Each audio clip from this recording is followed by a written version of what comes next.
everyone has heard of World War II, but almost no one has actually seen World War II from the inside of its arsenal. The guns, the tanks, the bombs, the planes. Most people know the names. They know the Browning, they know the Sherman, they know the B-17. But knowing the name and understanding the machine are two completely different things. One is a trivia answer. The other is a story about engineering under pressure, about American industry doing something no country had ever done before, about men and women building weapons in numbers so staggering that even historians still struggle to wrap their heads around the scale. This is that story. If you want to understand how America won World War II, you have to start before a single shot was fired. You have to go back to the factories, the drawing boards, the test ranges, and the decision rooms where someone looked at what the Axis powers were building and said, we have to do better, we have to do it faster, and we have to do it in quantities they cannot match. Because that is ultimately what American weapons in World War II represent. Not just clever engineering, not just battlefield innovation, but the output of an entire nation retooled for war on a timeline that defies comprehension.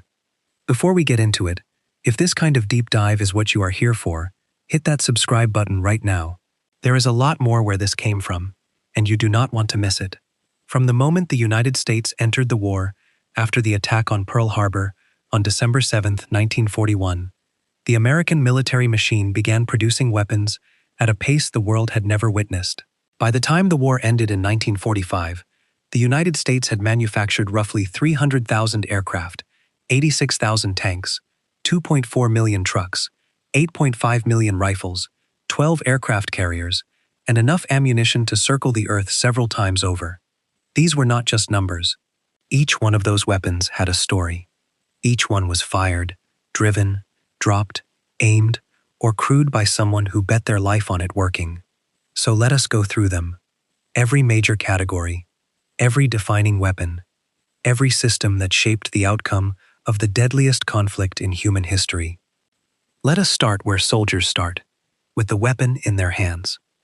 The M1 Garand rifle is probably the most important infantry weapon of the entire war, and that is not an exaggeration. General George S. Patton called it the greatest battle implement ever devised. That was not a throwaway compliment. The M1 Garand was a semi-automatic rifle, meaning it fired one round every time the trigger was pulled, without requiring the shooter to manually cycle the action between shots. That sounds basic today. But in 1941, most of the world's armies were still issuing bolt-action rifles. The German Wehrmacht soldier was firing his Karabiner 98K. The Japanese soldier had his Type 99 Arisaka. Both required the shooter to manually work the bolt between each shot, slowing down their rate of fire dramatically. The American GI, with his M1 Garand, could fire 8 rounds as fast as he could pull the trigger, then reload and do it again. In a firefight where speed and volume of fire are the difference between living and dying, that gap was enormous. The M1 fired a 20-30-06 Springfield cartridge, a powerful round with excellent range and stopping power. It weighed about 9.5 pounds loaded and measured about 43 inches long, making it a substantial rifle, but one that soldiers generally trusted with their lives. It was reliable in mud, sand, extreme cold, and tropical heat, though like all weapons, it had its quirks. The most famous of these was the so-called Garand thumb, a painful injury that could result if a shooter carelessly allowed the bolt to slam forward while their thumb was still inside the receiver during loading. The on-block clip, the metal piece that held the 8 rounds, would be ejected automatically when the last round was fired, producing a distinctive metallic ping sound. There is a persistent myth that this sound alerted enemies to the fact that an American soldier was reloading, and that it was a tactical disadvantage. In practice, in the noise of actual combat, this was rarely a real-world problem. What was real was the speed and volume of fire the M1 gave the average American infantryman. Over 5.4 million M1 Garands were produced during the war, primarily by Springfield Armory and Winchester. It remained the standard American service rifle through the Korean War, and was still in service in modified forms well into the Vietnam era. That is the kind of longevity that tells you everything you need to know about how good it was. Alongside the M1 Garand, American soldiers carried a supporting cast of small arms that together formed one of the most comprehensive infantry weapon systems of the war. The M1 carbine was a lighter, shorter, and more compact weapon, chambered in the smaller .30 carbine cartridge. It was originally intended for rear echelon troops, officers, and soldiers who needed a weapon but whose primary job was not direct combat. Artillerymen, signalmen, vehicle crews, paratroopers. These soldiers needed something lighter than the full-size Garand, and the M1 carbine fit perfectly. It weighed only about 5.5 pounds loaded, fired from a detachable box magazine, and came in a folding stock variant for paratroopers, called the M1A1. More than 6 million carbines were produced in various configurations, making it one of the most manufactured American weapons of the war. The M1A1 Thompson submachine gun was the other iconic American infantry weapon of the era. 45 ACP pistol cartridge from a 20 or 30 round box magazine, the Thompson traded the long-range accuracy of a rifle for sheer close-quarters stopping power. It had been around since the 1920s and had a colorful pre-war career in the hands of gangsters and Prohibition-era law enforcement before the military adopted it. By WWII standards, it was heavy, expensive, and ammunition-hungry, but soldiers who carried it trusted its reliability and power. It became particularly associated with American troops in Europe and the Pacific both. The M3 grease gun was developed as a cheaper, faster-to-produce replacement for the Thompson. It looked crude and unglamorous, basically a piece of stamped metal tubing with a trigger mechanism, and it earned the grease gun nickname because it resembled the tool mechanics used to lubricate machinery. But it worked. It fired the same 45 ACP round as the Thompson, was simpler to maintain, and cost a fraction as much to manufacture. Over 600,000 were produced, and despite being considered a stopgap weapon, it proved genuinely effective in the hands of vehicle crews and soldiers in confined spaces. Every squad also needed a machine gun to put sustained fire on the enemy, and the United States fielded two of the finest in the world. The M1918 Browning automatic rifle, universally known as the BAR, was a magazine-fed automatic rifle firing the .30-06 cartridge. Carried and operated by one soldier, it gave every infantry squad a mobile automatic fire capability that most other nations' squads simply did not have. The BAR weighed about 16 pounds and fired at around 550 rounds per minute from a 20-round detachable magazine. Its relative limitations in magazine capacity compared to belt-fed machine guns were offset by its mobility. A BAR man could advance, go prone, change position, and keep moving with his squad in a way that a crew-served weapon could not. It had been in American service since the end of World War I, and by WWII was still one of the best automatic rifles in the world. The M1919 Browning machine gun was the crew-served counterpart to the BAR. Belt-fed and chambered in .30-06, it could sustain fire at around 400 to 500 rounds per minute and was used in virtually every role imaginable. It equipped infantry platoons on a tripod mount, armed armored vehicles and half-tracks in a pintle mount, and flew in aircraft as both forward-firing and flexible defensive armament.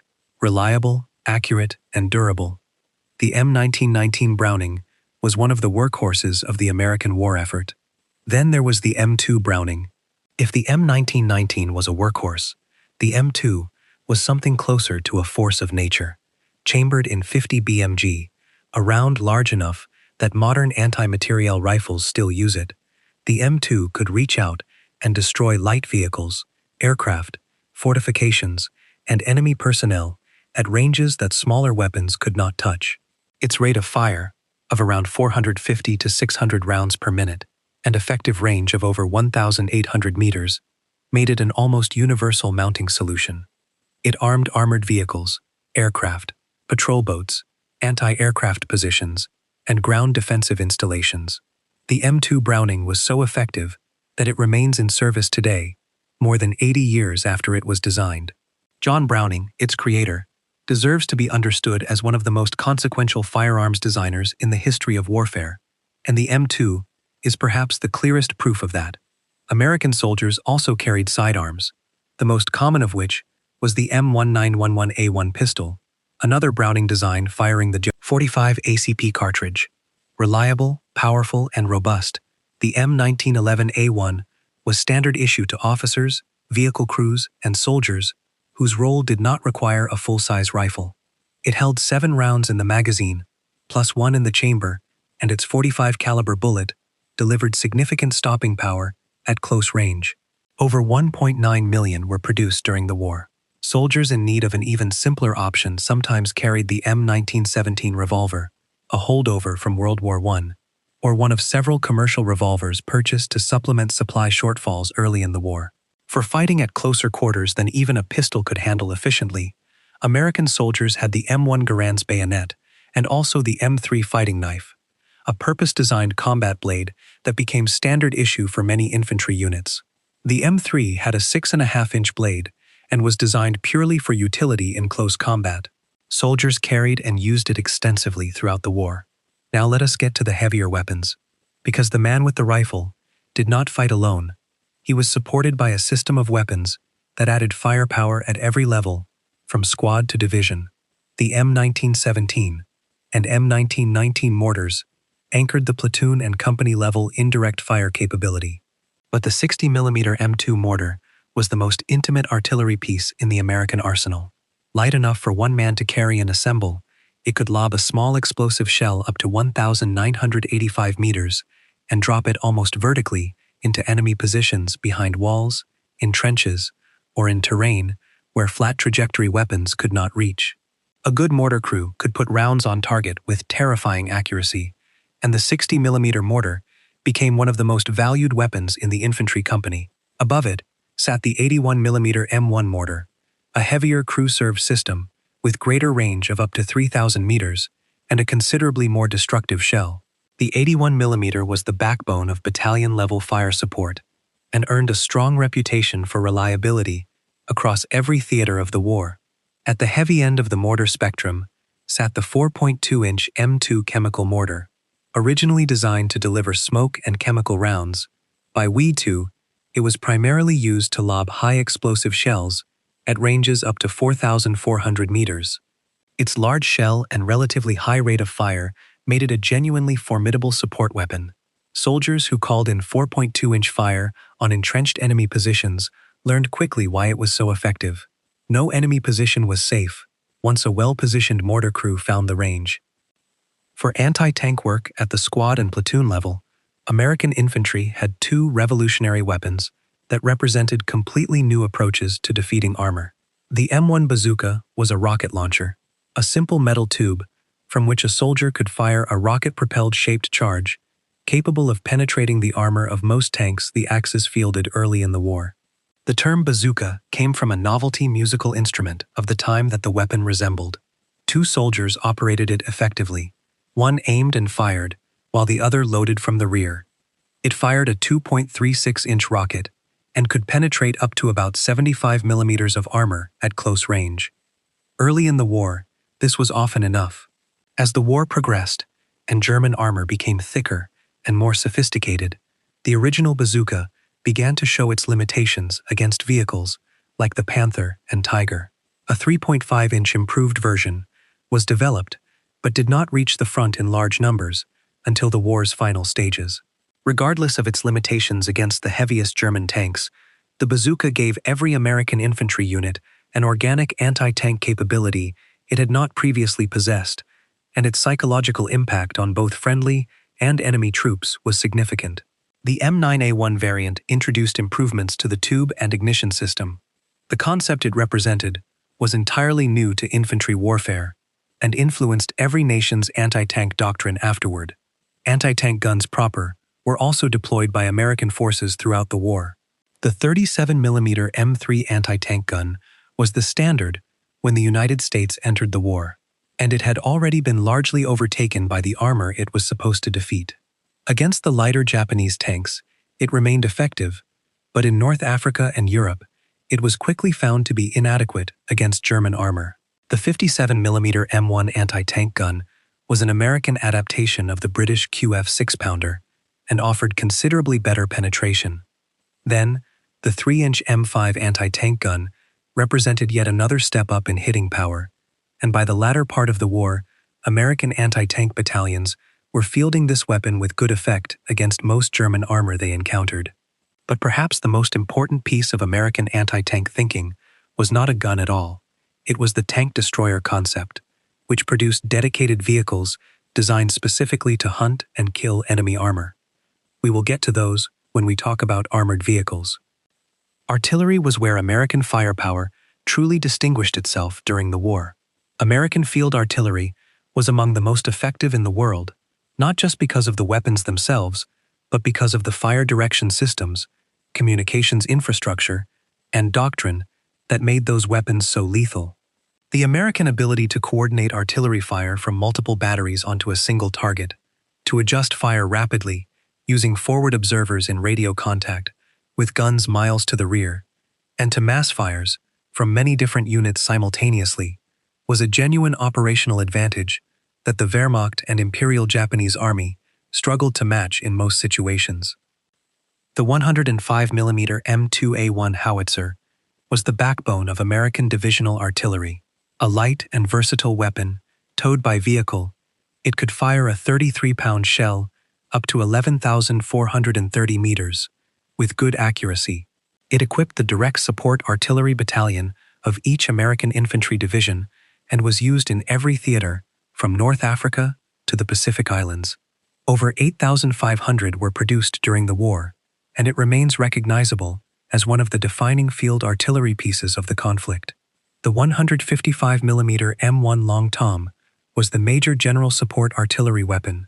Larger and heavier than the 105mm, it fired a 95-pound shell to ranges of up to 23,500 meters, giving American commanders the ability to reach deep into enemy territory.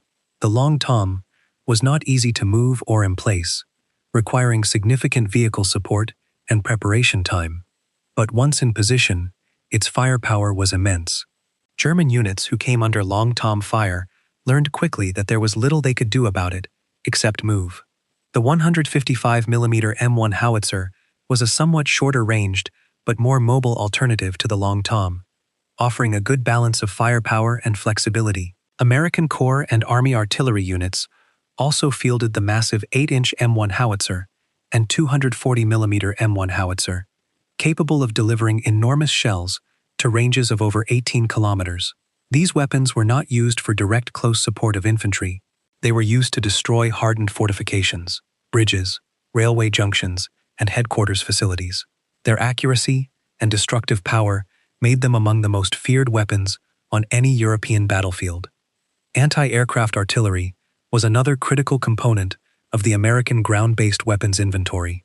American forces needed to protect their positions, logistics, and rear areas from Axis air attack, and they did so with an extensive network of anti-aircraft weapons. The 40mm Bofors gun, which the United States produced under license from Sweden through its British connection, became one of the most widely deployed anti-aircraft weapons of the entire war.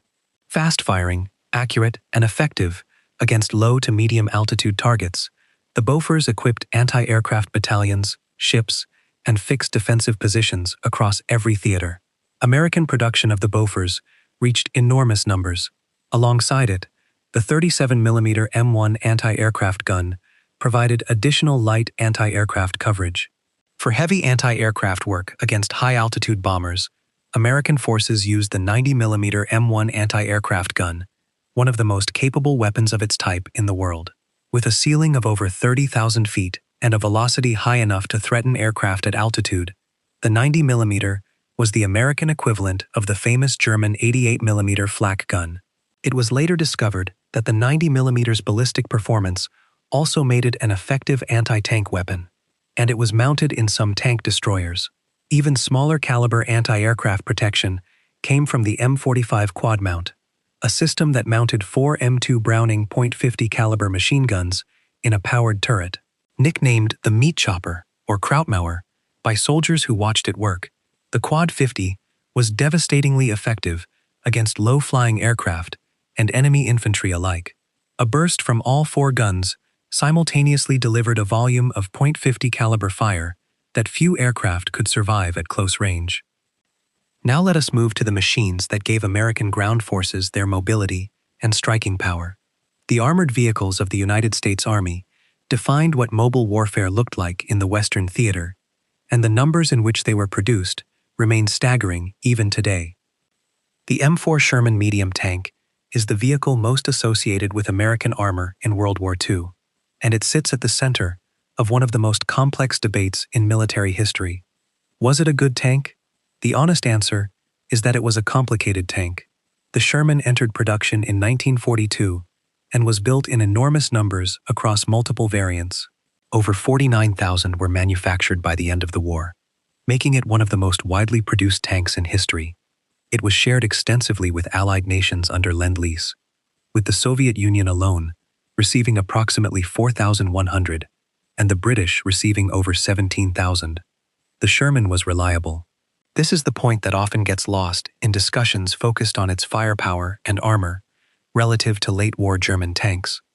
German tanks, particularly the Panther and Tiger, were mechanically unreliable, difficult to maintain, and frequently broke down during operations. The Sherman ran. It could be repaired in the field with relative ease. Parts were abundant.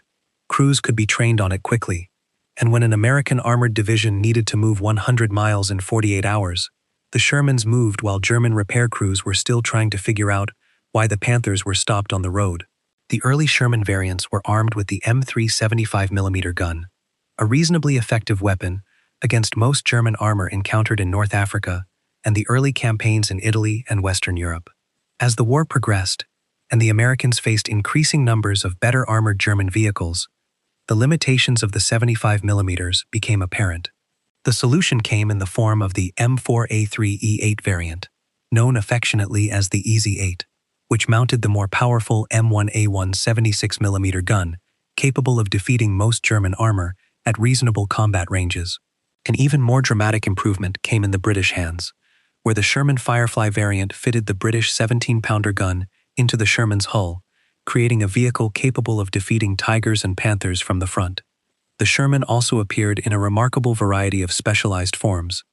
The M4 Dozer was fitted with a bulldozer blade for clearing obstacles.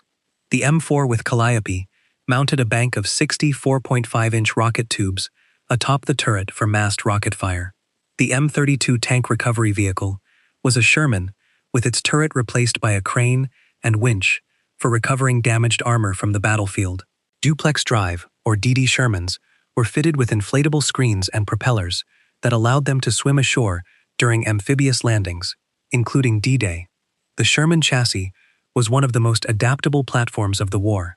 Before the Sherman, American armor was represented by the M3 Lee and M3 Grant medium tank. This was a peculiar vehicle, born of necessity. American tank design in 1940 and 1941 was still catching up to events in Europe, and the M3 was designed to get a 75mm gun into service on a medium tank chassis as quickly as possible. The problem was that the turret technology to mount a 75mm in a fully rotating turret was not yet available, so the solution was to mount the 75mm in a sponson on the right side of the hull, while placing a smaller 37mm gun in the turret on top. The result was a tall, recognizable vehicle with a somewhat awkward armament arrangement. Despite its oddities, the M3 was available when the Allies desperately needed tanks, and it performed well in North Africa. Its successor, the Sherman, could not arrive fast enough for most tank crews, but the M3 carried the burden until it did. The M3 Stuart light tank was the American light tank of the period. Armed with a 37mm gun and protected by lighter armor, the Stuart was fast and agile, excellent for reconnaissance and exploitation of breakthroughs. It was less suited to direct tank versus tank engagements against enemy medium armor, but in the reconnaissance role, and in theaters like the Pacific, where Japanese armor was relatively light, it performed well. British crews who received Stuarts under Lend-Lease gave it the name Honey, reportedly because of how smoothly it ran compared to some of the alternatives they had been driving. The M24 Chaffee replaced the Stuart in the light tank role later in the war and was a significantly better vehicle. Armed with a lightweight 75mm gun, despite its small size, the Chaffee offered substantially more firepower than the 37mm armed Stuart, while retaining good mobility. It arrived in Europe in late 1944 and saw action in the closing months of the war. At the heavy end of the American armor spectrum sat the M26 Pershing. This was a true heavy tank by American standards, mounting the excellent M3 90mm gun in a properly designed turret with considerably thicker armor than the Sherman. The Pershing was designed specifically to counter the German Panther and Tiger tanks and was capable of doing so effectively. The problem was timing. Development delays meant that the Pershing only arrived in Europe in February 1945, when the war was already clearly won. A small number saw combat in the closing weeks of the European campaign, and tank crews who finally had a vehicle that could trade shots with German heavy armor were understandably enthusiastic about it. The Pershing pointed the way forward to the post-war era of American tank design. The tank destroyer branch represented a uniquely American approach to anti-tank warfare. American doctrine in the early war period held that tanks should not fight other tanks. Instead, dedicated tank destroyers, fast and aggressively employed in massed formations, would intercept enemy armor. The reality of combat in North Africa quickly showed the flaws in this thinking, but the tank destroyers themselves proved to be genuinely useful vehicles in ways their designers had not fully anticipated. The M10 Wolverine was the first major American tank destroyer, mounting a 3-inch gun in an open-topped rotating turret on an M4 Sherman chassis. Open-topped for weight-saving and crew visibility, it was effective against most German armor of the mid-war period. The M18 Hellcat was faster than almost anything else tracked on the battlefield, capable of over 55 miles per hour on roads, and it mounted the excellent 76mm gun in a very low-profile hull. The M18 remains to this day the fastest tracked armored fighting vehicle ever fielded by the United States Army. The M36 Jackson mounted the devastating 90mm gun on a similar chassis and was the most capable American tank destroyer of the war, capable of defeating the frontal armor of a Tiger tank at reasonable combat ranges. Tank destroyers ended the war still performing a useful function, even if the doctrinal vision that created them had largely been abandoned. Armored half-tracks, particularly the M3 half-track, gave American infantry unprecedented mobility on the battlefield. The half-track was a hybrid vehicle with wheeled front axle and tracked rear drive, able to move cross-country where a truck could not go while carrying a squad of infantry in relative protection.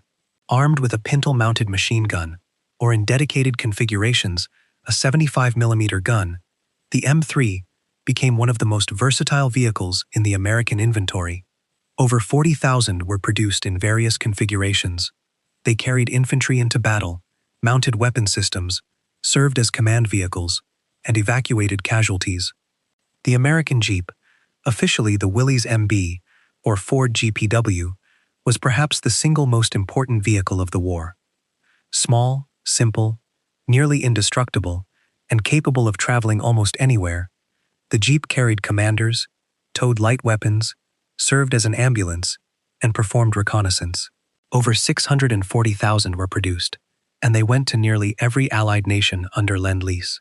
The image of Patton standing in a Jeep is perhaps the most iconic visual shorthand for American ground warfare in Europe. Let us move to the skies.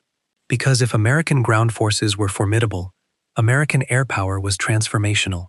The United States Army Air Forces and the United States Navy Air Arm together mounted the most extensive air campaign in history, and they did it with an array of aircraft that represented the peak of American aviation technology and industrial output. The Boeing B-17 Flying Fortress is perhaps the most iconic American bomber of World War II, and its story is inseparable from the strategic bombing campaign against Nazi Germany. The B-17 was a heavy 4-engine bomber designed to deliver large bomb loads to targets deep inside enemy territory in daylight, with sufficient defensive armament to fight its way through intercepting fighters. The theory was sound. The early execution was catastrophic. American crews flying B-17s without fighter escort over Germany in 1943 suffered losses that threatened to make the strategic bombing campaign unsustainable. The mission to Schweinfurt in October 1943, targeting German ball-bearing manufacturing, cost 60 of the 291 bombers dispatched, a loss rate that could not be repeated. The lesson from those early disasters shaped everything that followed. What the B-17 needed was fighter escort all the way to the target and back. and what provided that escort changed the war. But first, the aircraft itself. The B-17G, the definitive late-war variant, was armed with 13 .50 caliber M2 Browning machine guns in multiple turrets and positions, giving it overlapping fields of defensive fire. It carried up to 17,600 pounds of bombs over shorter ranges, or about 4,500 pounds, on maximum range missions. It was rugged to a degree that stunned crews, who saw what their aircraft absorbed and still flew home. Stories of B-17s returning, with enormous sections of fuselage destroyed, engines out, hydraulic systems failed, and crew members dead or wounded, yet still making it back to England, are legion. This durability bred a fierce loyalty and affection from the men who flew them. Over 12,700 B-17s were built, and together with the consolidated B-24 Liberator, they formed the backbone of the 8th Air Force's campaign against Germany and the 15th Air Force's campaign from the Mediterranean. The consolidated B-24 Liberator was actually produced in greater numbers than the B-17. Over 18,400 were built, making it the most produced American military aircraft of the war, and the most produced multi-engine aircraft in history. The B-24 had a longer range than the B-17, and could carry a somewhat larger bomb load, making it particularly valuable in theaters, where long over-water flights were required. It equipped 8th and 15th Air Force units in Europe, and was the primary American heavy bomber in the Pacific, where its range was essential. The low-level attack on the Ploiești oil refineries in Romania in August 1943, one of the most daring and costly air operations of the war, was carried out by B-24s flying at rooftop height through intense flak and